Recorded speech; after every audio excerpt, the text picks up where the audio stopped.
예, 여러분. 자, 잘 쫓아오고 계시죠? 마스크를 바꿨어요. 아까 구사를 썼더니 중간에 호흡곤란이 오더라고요. 그래서 여러분 비말로 바꿨습니다.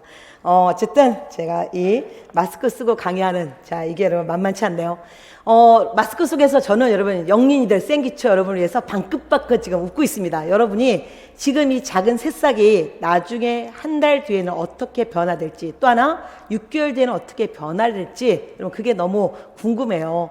자, 그러면 다시 이제 우리는 그 다음 2강, 자, 고대사회, 즉, 자, 여기는 삼국시대와 그리고 요즘 핫한 가야, 결국 이 여러분 사국인 거죠. 여기에 꼭 알아야 될 절대 연표, 그걸 중심으로 역사의 맥을 잡아보기로 하겠습니다. 늘 역사란 지도가 있는 이유보다 다시 한번 생각하고 대답해주고 시작할게요. 역사란 이 땅에 살았던 사람들의 뭘 보는 거? 변화. 이 변화가 긍정적으로 발전됐을 때 우리는 시대를 달리 본다. 그래서 이제는 자, 선사인이 아니라 이제 여러분 고대사회, 좀 더 발전된 사회로 들어가는 거예요. 자, 그러면 이제 우리도 자, 이런 여러분의 변화를 자, 꿈꾸면서 자, 다시 2강 들어가겠습니다. 바로 여기 자, 고대사회, 고구려 백제 신라, 그리고 가야, 그리고 자, 통일신라 발해, 이 얘기 들어가는데, 자, 다시 한번 반복할게요. 결국 반복의 중요성을 강조하는데, 아까 제가 1강에서는 스피디하게 많은 얘기를 건드려 드렸어요. 그러면서 자, 2강에서 다시 그걸 정리해드리는 시간이 될 건데, 여러분의 활동지에 있는 고대사회, 자, 그 도표를 다시 한번 보세요. 자, 일단 고대사회 도표 보기 전에 그 앞에 사회 발전 단계, 자, 도표부터 다시 한번 복습하고 가겠습니다. 자, 사회가 발전되는 과정, 처음에 구석기, 만주와 한반도에 구석기인들 살았어요. 자, 이들 무리사회, 이동생활입니다. 자, 그리고 이들은 그냥 사람에 불과해요.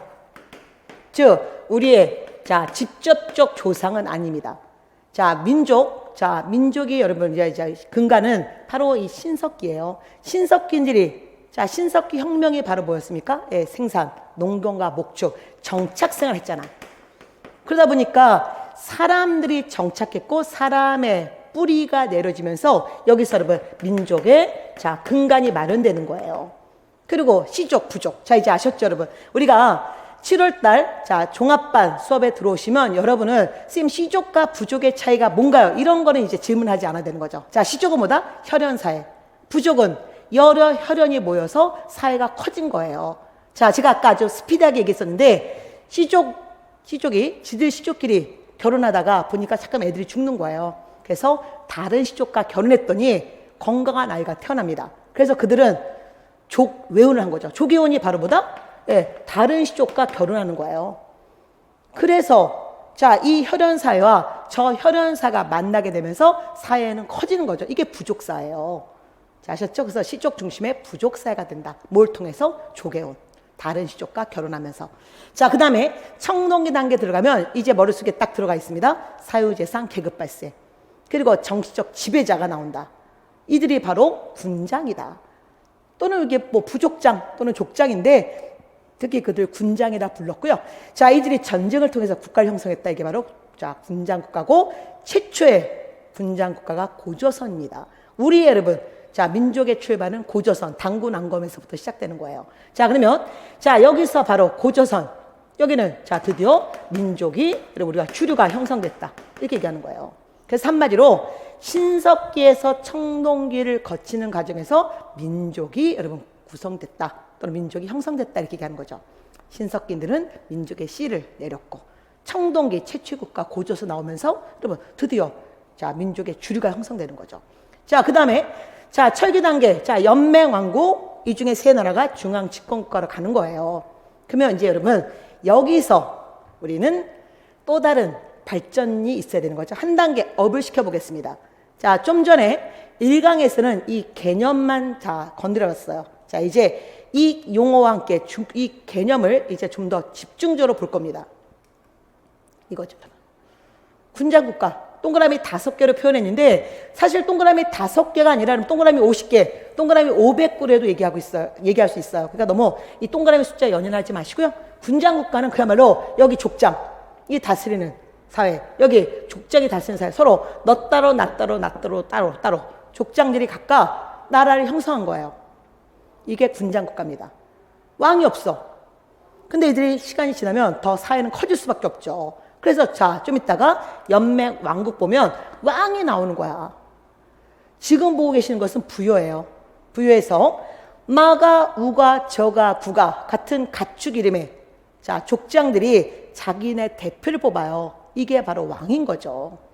그래서 자, 왕이 나오면 연맹 왕국 또는 연맹 국가로 들어갔다라고 얘기하는 거고요. 자, 사회가 커진 거죠. 이렇게 따로따로 가다가 따로따로가 모여서 대표를 뽑은 거예요.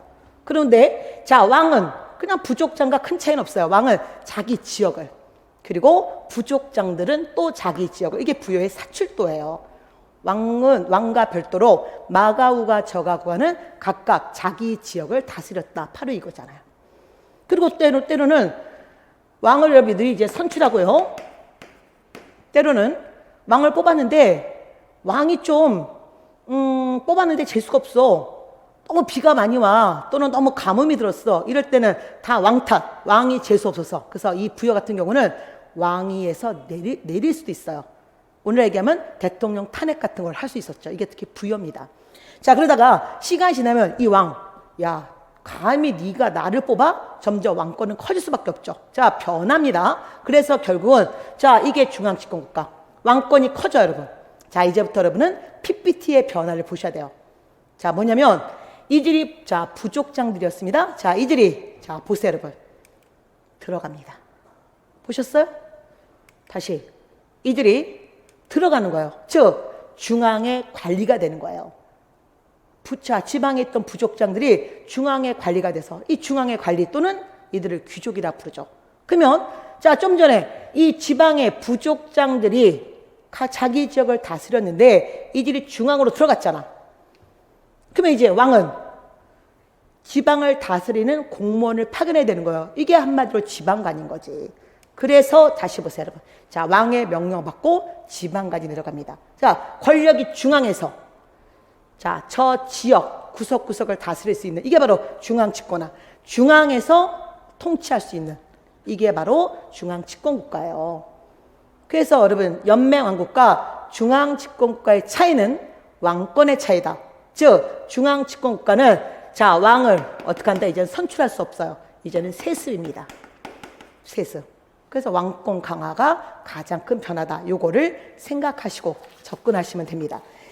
자, 그러면 이제 여러분 고대 절대음표 들어가기 전에 제가 이제 기본 개념을 좀 잡아드리고 있는 중인데요.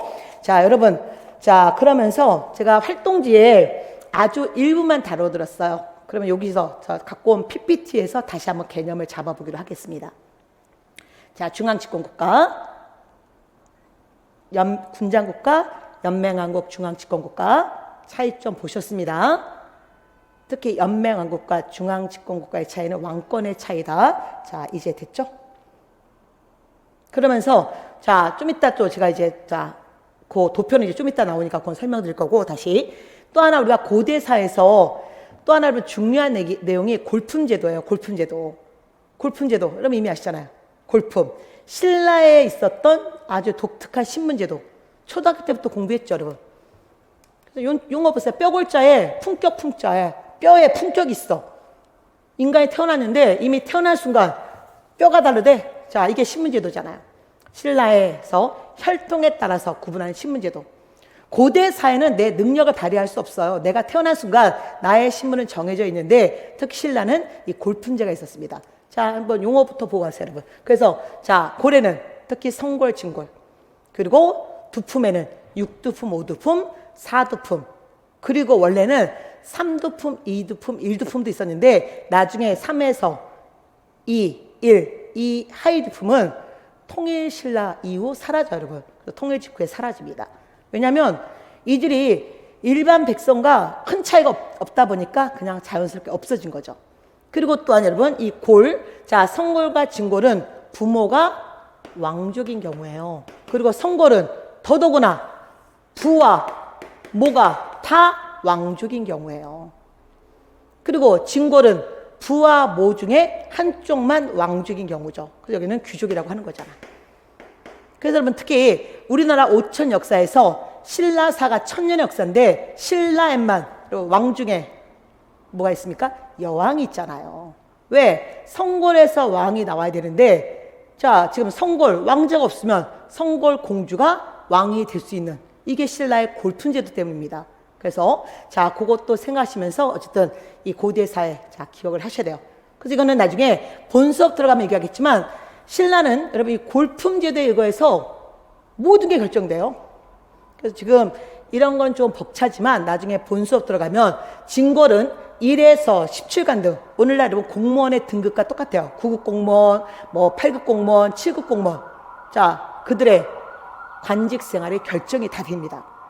그리고 6등품들은 아무리 똑똑해도 6관 등뿐이 못 가요. 그래서 6등품은 늘 불행의 숫자가 6이네, 6 아찬 외우시고요. 자, 5등품은 10대나마, 그리고 4등품은 12대사.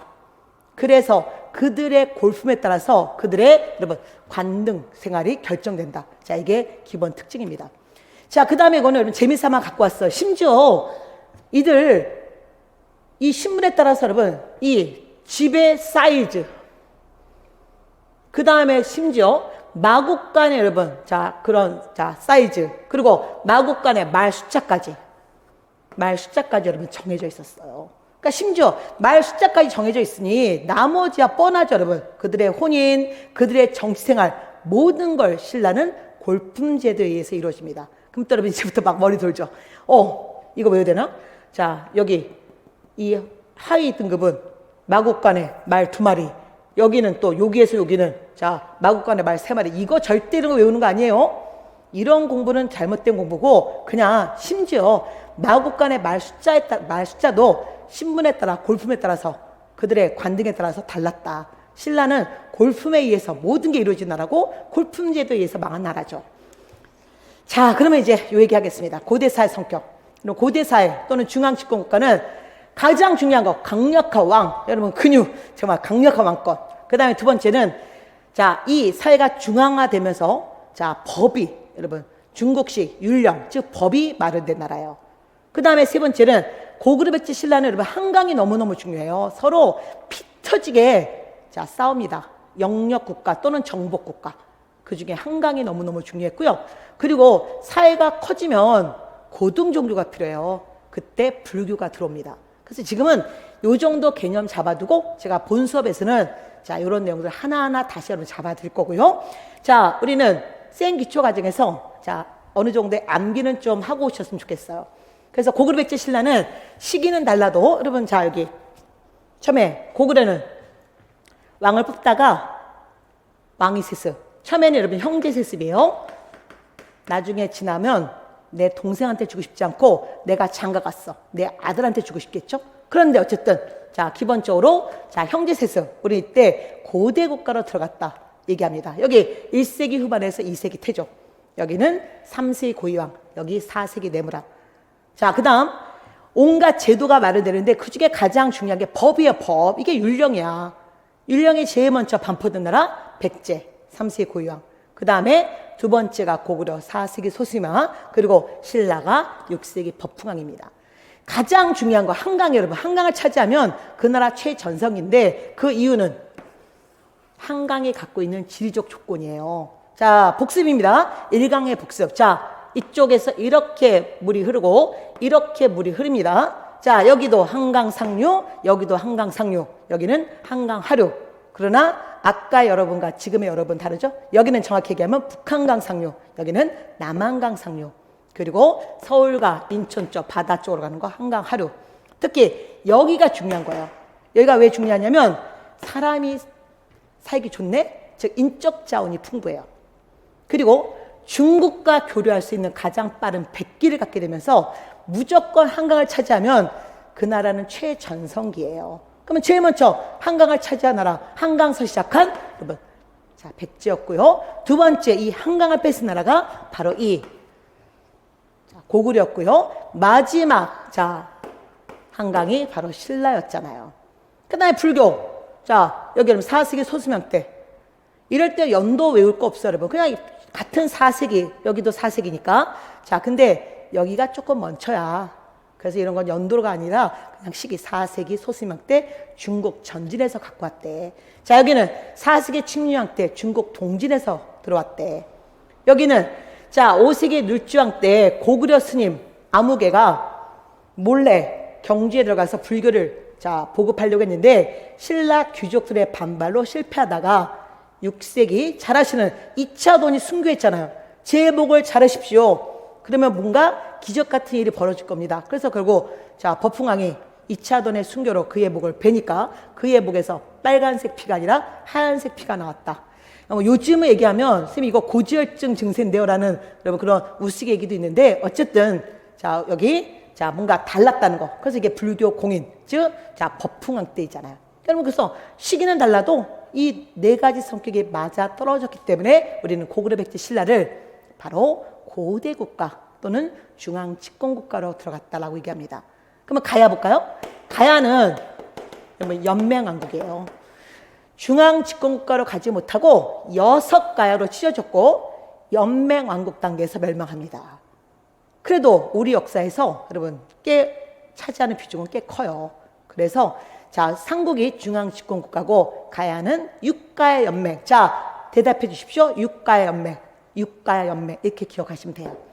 자, 그리고 그러면 제가 지금 생기초 영리분들 여러분들은 지금이 오늘이 자 6월 중순이잖아요.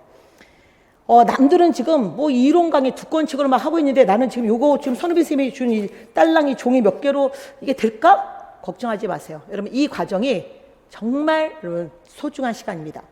여러분이 요 기초가 돼 있으면 그 다음 단계 들어갈 때는 정말 수월해질 거고요. 그리고 역사가 흥미로워질 겁니다. 지금 역사를 재밌게 접근해 드리고 역사가 벅차지 않다. 물론 여러분 사람의 인생이 모여져 있는 게 역사인데 벅찰 수밖에 없지만 우리가 수험 생활에서는 이 수험 한국사는 그렇게 벅차진 않다. 정해져 있기 때문에. 그래서 그것만 생각하시면 접근하시면 되고요.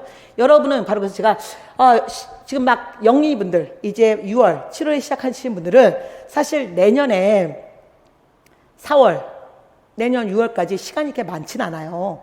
그래서 여러분이 지금 막 시작한 여러분들은 공부할 게 너무 많거든요. 그래서 한국사를 줄여나가면서 여러분 제대로 공부하셔야 됩니다. 한 번 공부할 때 항상 제대로 시행착오를 거치시면 안 돼요. 그리고 여러분은 바로 신라 같은 나라가 돼야 되는 거죠. 여러분 신라가 삼국 중에 다 꼴찌였습니다. 그러나 이 나라가 한강을 차지하고 마지막 통일한 나라가 되잖아요. 그래서 지금 막 영리부들은 신라 같은 여러분 자 인생을 수험 인생을 자 하셔야 되는 거죠. 자, 그럼 이제 그 다음 얘기 들어갈게요. 자, 이제 본격적으로 자 여기 고대사에 들어가기 위한 자 기본 개념과 용어 정리해드렸습니다. 자, 그러면 여기서 지금 뭐였어요? 군장국가, 연맹왕국, 중앙집권국가의 개념을 잡았냐? 그 다음에 특히 신라의 골품 제도를 잘 알고 있느냐? 왜? 신라의 지금 여왕 얘기가 나오기 때문에. 그리고 특히 중앙집권국가 고대사의 성격 4가지를 해드렸습니다. 그래서 지금 자료가 없을 때는 여러분 요거 특히 특강 듣는 분들은 요 PPT 얼른 자 사진 찍으시면 돼요. 그래서 요거를 얼른 착각 사진 찍어서 오늘 요거 하나는 좀 외우십시다. 그러면 인생이 좀 수월해질 거예요. 자, 이제 다시 자 요 이제 기본 개념 잡고 자 절대음표 들어가겠습니다. 다시 여러분 선우빈 쌤이 그린 자 이 도표 만화가 있는 그 도표로 들어가 보세요. 자, 먼저 삼국시대 들어가면서 여러분 일단 자 이제 AD입니다. 이제부터는 서양 기원 AD 42년에 김수로가 금강가를 세워요. 김수로가 금강가를. 그래서 연도 알아야 될 거 아니에요, 여러분. 그냥 이 연도는 알 필요 없어. 이런 연도 외우지 마. 어쨌든 김수로가 금강가야. 그래서 우리는 여기서 가야 한번 잠깐 자 PPT 보세요. 자, 특히 가야는 여러분 기억하실 게 과거에 철기 단계 변환이었습니다. 이 변환이 지금 가야가 된 거야. 근데 가야의 불행의 숫자가 뭐였습니까? 6이라고 했잖아요. 6가야 연맹이었습니다. 그리고 나중에 본 수업에서 얘기하겠지만 이 6가야 다 외우지 못해요. 그럼 가야사 전공자에게 넘기시고 우리는 2가야 김해의 금강가야 그리고 고령의 대가야 요 2가야만 꼭 갖고 계시면 돼요. 그래서 나중에 본편 가서 여러분 이 2가야를 기억해 두시고요. 자, 어쨌든 6가야 중에 짱은 있을 거 아니에요. 처음에는 자, 이 김해 금강가야가 중심이었어요. 그 이유는 여러분 여기는 아까도 얘기했지만 이 변환 농경이 잘 돼. 3안 중에 변화. 어쨌든 삼안 전체가 농경이 잘 됐고요. 특히 변화는 철의 생산지야. 그리고 지리적 조건이 얼마나 중요하냐면 바로 여기.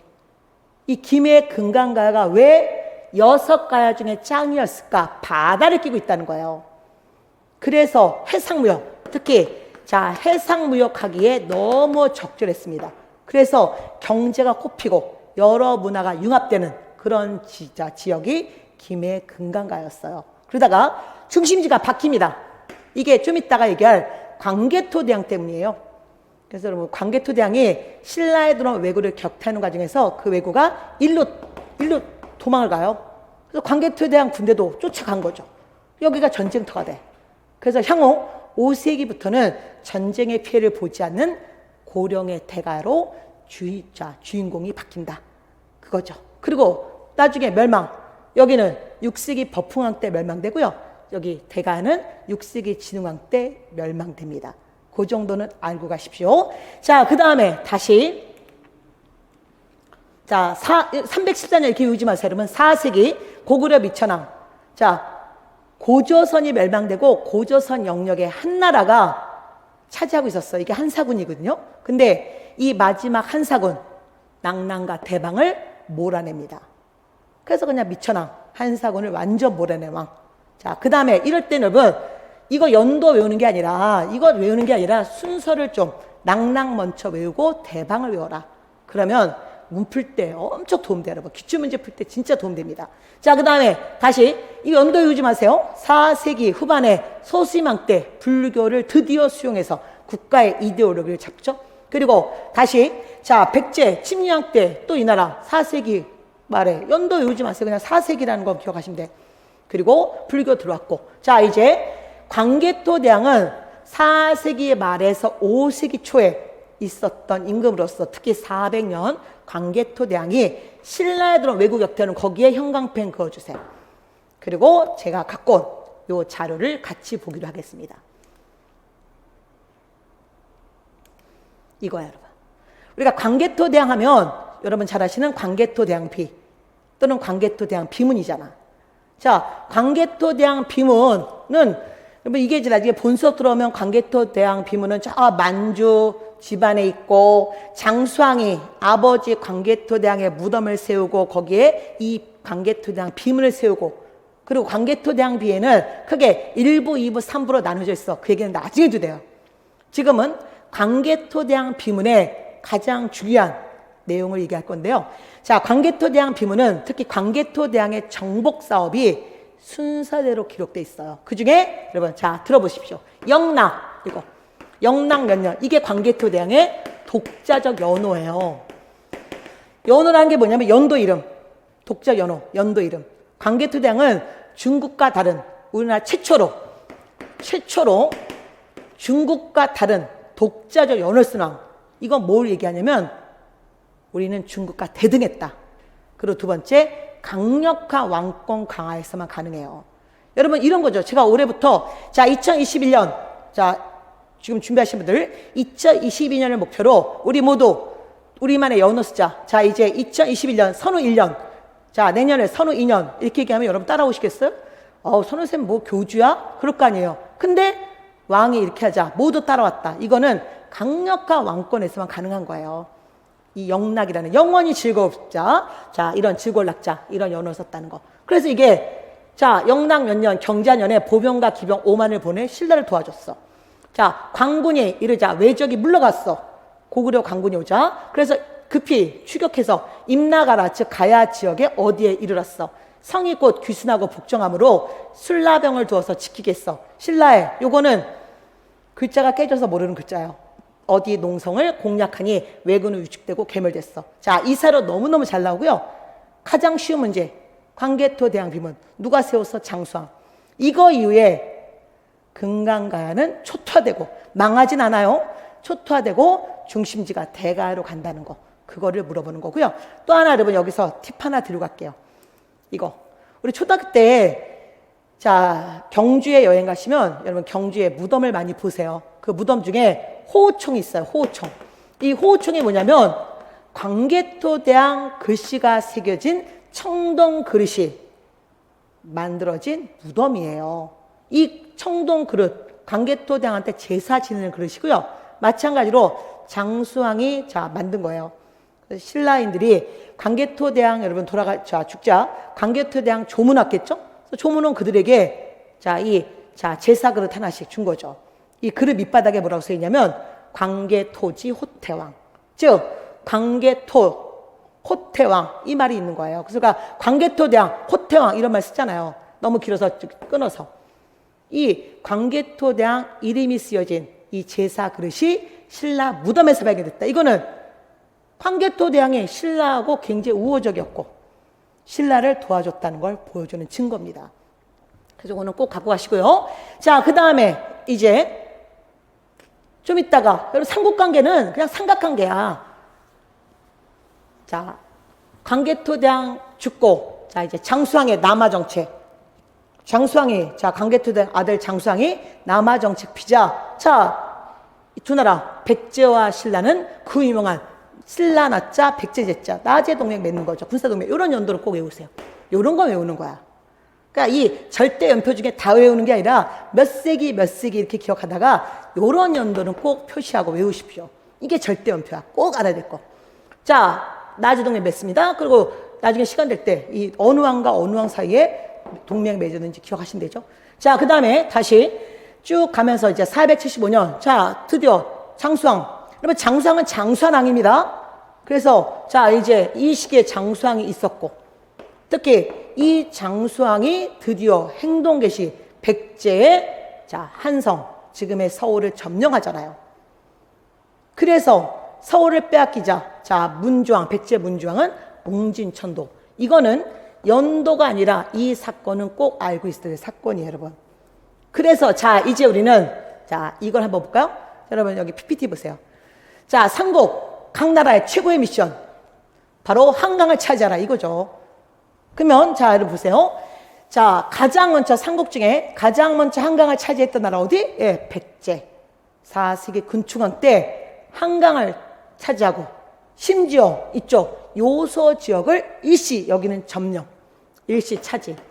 그리고 중국 동진 지역의 산둥반도 그리고 일본과 교류하는 고대 무역권을 형성했던 거죠. 한강이 그런 땅입니다. 두 번째 한강을 차지한 나라 어디였다? 여러분 장수왕이죠. 장수왕 바로 일단 장수왕의 아버지 광개토대왕은 여러분 여기 아까 만주 나중에 본 수업 들어가면 여러분 이제 광개토대왕과 관계돼서 이런 얘기 하겠지만 지금은 그게 아니라 그냥 만주 대부분 요동 및 만주 대부분을 차지했어. 그리고 그의 아들 장수왕은 수도를 평양 옮기고 내려가 남한강 지역까지 내려가서 여기에 세운비 여기에는 지금 지도에는 중원고구려이라고 하는데 현재 지명은 충주죠. 충주고구려이 세웁니다. 남한강 지역에. 그래서 여러분 이런 비석들 그냥 들어주세요. 거기엔 자료가 없으니까 나중에 다 기본서 연결고리 다 있는 내용이에요. 그래서 이 나라가 최전성 기록한 거죠. 그 다음에 마지막 신라는 여러분 왜 발전이 꼴찌였냐면 여기 소백산맥을 키고 이 구석이 있었기 때문에 그래요. 그러다가 드디어 진흥왕이 이 한강을 완벽하게 차지하고 삼국통일의 기반을 닦는 거잖아요. 이게 진흥왕. 그래서 여러분 이 본 수업 들어오시면 이 한강과 관계된 이 지도 세 개는 진짜 절대 지도입니다. 절대 지도 꼭 여러분 이 지도 확실하게 나중에 본 수업에서 기억해 주십시오. 미션은 뭐다? 한강이다. 한강을 머릿속에 꼭 기억하고 요 지도 세 개 갖고 나중에 본 수업에서 들어간다. 그 다음에 이어서 다시 절대연표 보겠습니다. 6세기 여러분 이것도 연도 기억할 필요 없어요. 그냥 6세기에 신라 지중왕 때 이사부가 우상국 즉 울릉도 독도를 차지했잖아요. 독도는 누구 땅? 예, 우리 땅. 바로 그래서 좀 잘 나오는 역사적 사실이에요. 지중왕 써놓으십시오. 지중왕 때. 그 다음에 연도 기억하지 마세요. 사실 절대연표지만 우리가 기억할 연도는 요거 하나였고 나머지는 몇 세기로 기억하세요. 몇 세기 이렇게. 그리고 6세기 신라 버풍왕 때 불교 공인. 불교를 가장 늦게 공인한 나라. 그리고 좀 있다가 이제 6세기 다시 백제 성왕은 수도를 사비로 옮깁니다. 그래서 과정을 보시고요. 이제 요 과정을 좀 더 집중적으로 볼게요. 여러분 저랑 같이 PPT 보십시오. 자, 요 과정과 함께, 자, 우리가 이제 좀 전에 백제 성왕이 수도를 사비로 옮겼습니다. 그때 어쨌든 이 백제는 자, 신라와 여기 나제동맹에 맺어서 이 나제동맹이 계속 유지됐었어요. 그래서 자, 이 성왕은 그때 신라왕이 진흥왕이에요. 여러분, 근데 이때 성왕이 제 나이라면 진흥왕은 여러분 나이예요. 선생님, 저희랑 같은 나이 아니었나요? 감사합니다. 마스크 쓰니까 잘 못 알아보겠죠? 어쨌든, 자, 진흥왕이, 여러분, 진흥왕과, 자, 이 성왕은 나이 차이가 꽤 있었어요. 근데 이들이 지금 같은 한 편이 돼서, 여러분, 고구려가 차지했던 한강을 차지합니다. 그러나, 지금 미션이 뭐다? 한강이라고 했잖아요. 한강. 여러분, 어제의 동지가 오늘은 적이 된 거예요. 그래서 진흥왕이 또 어떡합니까? 성왕을 배신하잖아. 좀 전에 동지였지만, 이후에 배신. 그래서 백제 성왕이 너무 열받는 거죠. 그래서 어떡합니까? 이제 자, 뭐 이 구체적인 얘기는 지금 하지 않을 거고요. 어쨌든 그가 열받아서 뭐 한 호위무사 50명 데리고 자기 아들이 지금 신라하고 전쟁했는데 아들이 아버지가 너무 노유하시니까 어느 전쟁에서 승리했어요. 아버지한테 얼른 그거를 알려드렸죠. 승전보를. 아버지가 너무 기뻐서 그거 보러 갔다가 중간에 신라 매복에 걸려서 여러분 관산성에서 죽잖아요. 되게 중요한 관산성 전투예요. 이거 성왕이 여기서 죽습니다. 자, 그리고 자, 이어서 다시 여러분 여기 이제 자, 진흥왕. 여러분 이거 대가야. 이런 연도 요건 표시해 두세요. 요건 외워야 돼. 562년 대가야가 역사에 사라집니다. 자, 이제 여러분 여기가 6세기였고요. 자, 612년 7세기 들어갑니다. 제가 이번 특강에서는 얘기하지 않겠지만 다음번 여러분 또 한 번 특강에서는 아주 짧게 중국사를 좀 해드릴 거예요. 중국사를. 왜냐하면 중국사 여러분 한 1시간만 쫙 얘기하면 우리 역사, 5천 역사 얘기할 때 엄청 도움이 되거든요. 그래서 제가 그거는 다음번 특강을 예시해 드리겠습니다. 그때 또 많이 자 들어오시길 바라고요. 자, 7세기 중국은 6세기 말에 중국 수나라가 중국을 통일해요. 그래서 자, 이제 이 수나라가 6세기 말에 만들어져서 7세기 초에 있었는데 우리는 수하고 중요한 전쟁이 있죠. 그럼 사실 수하고는 총 4번의 전쟁이 있지만 진짜 중요한 건 요건 연도 꼭 알아주십시오. 이게 2차 여수전쟁이에요. 2차 여수 이렇게 써놓으십시오. 2차 여수전쟁. 그래서 2차 여수전쟁에서 우리 잘 알고 있는 고구려 을지문덕이 수나라와 싸워서 그들을 수장시켰습니다. 이게 유명한 살수대첩이잖아. 이런 연도는 절대 연도 꼭 기억해 주시고요. 여기서 사극서 잘 나오는 자, 사료 하나 보고 가겠습니다. 그래서 제가 또 준비한 PPT를 좀 같이 볼게요. 이거잖아. 을지문덕이 그때 적장 우중문에게 이 글을 썼잖아요. 뭡니까? 막 칭찬해 주지? 야, 우중문 니네가 이겼어.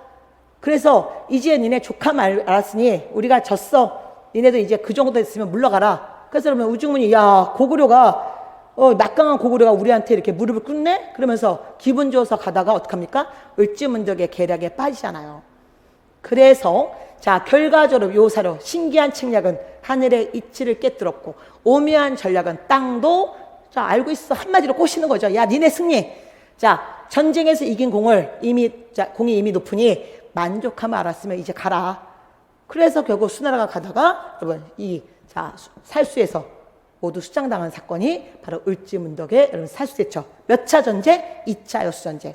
그리고 시간이 지나면서 자, 이 이후에 여러분 3차, 4차 또 수하고의 전쟁이 있지만 그런 거 중요하지 않아. 그리고 중국사가 바뀌는 거죠. 수나라에서 당으로. 그래서 이제 7세기 당하고의 갈등 갑니다. 자, 고구려를 우리가 일명 민족의 방파제라 부르잖아. 자, 고구려가 어떡합니까? 자, 당나라 침략에 맞서서 자, 이제 여러분 대응을 했고 거기다 하나 써놓으세요. 먼저 이 당나라 침략에 맞서 거기다 이렇게 여러분 돼지꼬리 하시고 천리장성을 만들죠. 중국은 만리장성, 우리는 천리장성. 이때 임금은 보장왕이지만 보장왕은 허수아비 왕이고 자, 강력한 독재 수상 누가 있었습니까? 영계소문이. 그래서 자, 이때 영계소문이 여러분 천리장성 구축하는 데 중요한 세력이었고 그리고 또 하나 안성전투. 645년 이런 연도도 기억하셔야 되는 거죠. 이런 건 절대 음표예요. 자, 아니면 자, 여기서 잠깐 지도 좀 갖고 왔습니다. 자, 보세요. 이미 영화 안성섬, 여러분 이 영화 보고 나서 어느 분이 남부에 있는 여러분 남부 카페와 그다음에 제가 방문각자 카페와 그리고 각 교수님들의 카페에 다 똑같은 글을 남기셨더라고요. 선생님, 양만춘이라는 인물에 대한 좀 내용을 알고 싶다. 사실은 역사적으로 굉장히 여러분 부족한 기록이에요. 그 부족한 기록 갖고 이 영화를 찍은 거죠. 그래서 영화가 다 역사적 팩트를 갖고 있지는 않습니다. 그래서 어쨌든 우리가 기억할 건 여기 양만춘 그리고 안성 싸움 그리고 여기 지도를 보세요. 나중에 여기에는 없지만 여러분이 지도 여기 살수대청 이게 바로 역사는 이 땅 살수 즉 청천강 이게 을지문덕의 살수대첩이고 그리고 안성 싸움은 바로 여기가 오늘 공부한 요동반도 안에서 여기가 안성입니다. 그러니까 요동반도 지역의 한 지역이었어. 그리고 어쨌든 여기 천리장성 당나라에 대응해서 천리장성 그리고 안성 싸움 요거를 기억하시면 되는 거죠. 자, 그래서 여기까지 일단은 보셨습니다. 자, 그러면 이 과정과 함께 여러분 절대음표 다시 확인해 보시면서 확인 문제 펼쳐보세요. 자, 여기까지 강의를 들었다면 자, 우리는 이 정도의 기초 문제는 풀 수 있죠. 자, 그러면 함께 여러분 힘을 모아볼까요? 자, 2014년 지방직 7급 문제였습니다. 다음은 삼국시대에 시행된 정책들이다. 이것이 계기가 되어서 일어난 변화로 가장 적절한 것은 율령 반포 및 통치제 한마디로 아까 중앙집권적 제도 마련. 자, 두 번째 관등 이것도 한마디로 중앙집권적 제도. 지금 연맹왕국에서 중앙집권국가가 됐어. 왕권이 커졌어. 부족장보다 이들이 들어갔어. 왕과 함께 중앙에서 온갖 제도사를 마련했죠. 중앙제도. 자, 그 다음에 불교, 수영 및 공인. 저 불교. 그 다음에 왕위의 부자. 처음에는 형제였어. 근데 시간이 지나면 부자로 가죠. 다 뭐예요? 강력한 중앙집권국가의 특징이잖아요. 그래서 답은 고민할 것 없이 2번이 돼야 되는데 막 소설 쓰다가 1번 연맹왕국의 유지에 주력했어. 그 다음에 모든 군인을 제가 지방간 파견했다는 얘기했죠. 여러분 모든이라는 단어를 써본 적이 없어요. 여러분 오늘 아주 중요한 팁 하나 미리 알려드리겠습니다. 자, 거기에 모든의 여러분 중요 표시. 국사 문제 푸실 때 모든 이런 단어들 거의 대부분 이런 단어들은 한번 머리에 물음표를 찍으셔야 돼요. 진짜 모든인지 진짜 대부분인지 이거 되게 중요해요, 여러분. 그래서 이런 단어들 그래서 제가 모든 9년의 지방간 파견은 조선이에요. 조선. 심지어 고려도 모든 9년의 지방간을 파견하지 못해요. 그래서 공부하실 때 이런 개념을 잘 잡고 가면 여러분 구별할 수 있단 말이에요. 그러면 이런 무기를 장착한 분들은 이 방대한 5천 역사 공부할 때 한결 더 쉬워지는 거죠. 그래서 이 단어 한번 생각해 보시고요. 그 다음에 이 호족, 제가 지금 여러분 이 강의에서 호족이라는 얘기를 해본 적이 없어요. 호족은 고려 들어갈 때 얘기할 겁니다. 신라 말 고려 초에 호족이라는 세력을 얘기할 거예요. 그러니까 이런 거 몰라도 지금 기본 개념을 잡고 문제 풀 수 있는 거죠. 객관 시험에 여러분 주간 시험 보러 가는 거 아니다. 자, 두 번째 문제 볼까요? 자, 올해 따끈따끈한 지방지 9급 문제예요. 자, 여러분 이게 구지가 나중에 이 강의 듣고 그러면 또 선우빈 유튜브 채널 안에서 제가 또 이렇게 짧은 이건 지금 이제 좀 여러분 정식 강의로 만들어서 사실 원래는 이게 3년 전에는 20분짜리 강의로 만들었는데 제가 이번에는 좀 더 여러분 부색을 갖춰서 기출 문제까지 좀 더 활동지까지 만들어서 좀 퍼펙트한 강의로 좀 더 업을 시켜놨는데요. 그러면서 또 여러분 5분에서 10분짜리 여러분의 약점을 보완하는 강의들이 선우빈 유튜브 채널 안에 굉장히 다양하게 있습니다. 그 중에 이거는 국어 문제인가요? 한국사 문제인가요? 그 중에 여러분 바로 구지가 금강가 설화 이걸 제가 다뤄드렸는데 이게 올해 또 나왔잖아요. 여러분 여기서 키워드는 수로야. 김수로 금강가야. 얼마나 쉬워 여러분. 그래서 긴 문장 있지만 이미 이거 나중에 다 알 거고요. 지금은 김수로만 알고 있어도 되죠. 그러면 이 나라 아까 뭐였습니까? 아까 금강가야고 금강가야는 해상교육을 통해서 아까 바닷가에 있었어. 낙동강 하류와 바다가 겹쳤어. 그래서 바로 이게 답이 되는 거죠. 자, 그 다음에 다시 지도 한번 보세요, 여러분. 그래서 항상 역사랑 이 땅, 이게 생각나야 오래오래 갖고 갈 수 있는 거예요. 늘 지도를 옆에다 펼쳐놓고 공부하셔야 됩니다. 그래서 가야, 특히 여기 김해 금강가야. 자, 바다를 끼고, 낙동강 하를 끼고, 무역하기 너무 좋은 장소였잖아요. 이게 특징이었죠. 자, 그 다음에 2021년 올해 또 소방지 문제였습니다. 자, 이 왕이 누군가요? 자, 아까 제가 우리 자료에는 없지만, 자, PPT에서 여러분 갖고 왔던, 자, 이게 신라가 사신을 보내서 왕에게 말하기를, 외인이, 즉 일본 애들이 그 국경에 가득 차 성을 부수었으니 노객은 백성된 자로서 왕에게 귀하여 분부를 청한다. 그래서 땡땡땡 10년 경자에 왕이 보병 기병 5만을 보내서 신라를 도와줬어. 자, 광군이 이르자 외적이 물러가므로 뒤를 급히 추격하여 임나가라, 즉 가야 지역까지 갔어. 성이 곧 다 깨졌어. 그래서 결국 자, 이 신라들과 왜구를 격퇴했던 광개토대왕 얘기니, 자, 얼른 이게 광개토대왕 비문 내용이었잖아요. 이게 제일 잘 나온 사료예요. 그래서 답이 보이죠, 여러분? 답 몇 번? 자, 영락이라는, 우리나라 여기 사실 여기는 항상 이 단어 들어가면 더 좋아요. 항상보다 최초, 최초로, 우리 역사상 최초로 독자적 언어 순환. 이거 여러분 정확히 알고 계시면 되죠. 자, 그래서 이제 여기까지 잡아놨고요. 자, 이번 시간은 그래서 여기 2세부터 7세기, 자, 삼국 발전 과정의 절대 연표를 좀 살펴봤습니다. 자, 그러면서 여러분 잠깐 쉬는 의미로, 자, 활동지 좀 펼쳐보세요. 저희 활동지 보면서 엄청 여러분 재밌더라고요. 저희 연구쌤이 이 활동지를 잘 만들어 주셨는데, 자, 거기에 3페이지 보십시다. 3페이지 여러분, 쉬는 시간에, 자, 특히 고구려 백제 신라 한강 불교 관련왕 직접 써보시고요. 연도가 아니라 몇 세기다. 그 다음에 다시 잠깐 퀴즈 한번 풀어보시고요. 자, 백제는 출발 자체는 한성 또는 위례성, 좀 이따가 문주왕 때 어디로 갔고 성왕 때 어디로 갔는지 여러분 너무너무 중요한 얘기입니다. 그리고 400년 신라에는 무슨 일이 있었을까요? 그래서 여러분 아까 광개토대왕 관련된, 자, 그 사료까지 제시해 드렸잖아요.